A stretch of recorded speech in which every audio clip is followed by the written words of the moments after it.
Youth Congress വ്യാജ തിരിച്ചറിയൽ card കേസിൽ പരിശോധന വ്യാപിപ്പിച്ച ക്രൈംബ്രാഞ്ച്. രാഹുൽ മാങ്കൂട്ടത്തിലുമായി ബന്ധമുള്ളവരുടെ വീട്ടിൽ പരിശോധന നടത്തി. KSU നേതാവിന്റെ മൊബൈൽ ഫോൺ പിടിച്ചെടുത്തു.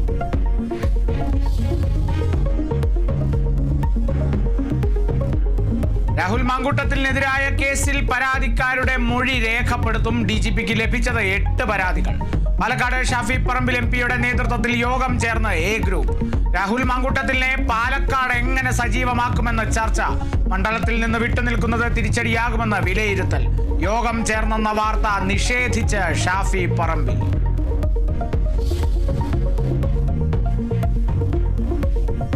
കണ്ണൂർ മുൻ ADM നവീൻ ബാബുവിന്റെ മരണത്തിൽ തുടരന്വേഷണമില്ല. തുടരന്വേഷണം വേണമെന്ന കുടുംബത്തിന്റെ ഹർജി തള്ളി. Kannur judicial first class magistrate കോടതിയുടേതാണ് വിധി.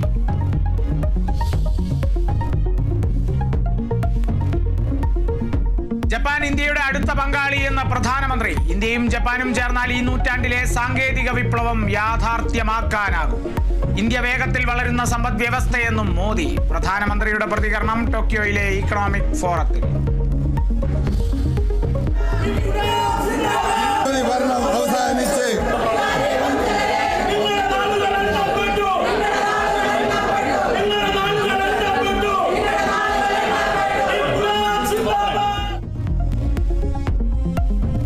കൂത്താട്ടുകുളം നഗരസഭാ ഭരണം പിടിച്ച് UDF. അധ്യക്ഷ തെരഞ്ഞെടുപ്പിൽ UDF സ്ഥാനാർത്ഥി കലാരാജുവിന് ജയം. 12-നെതിരെ 13 വോട്ടുകൾക്ക്.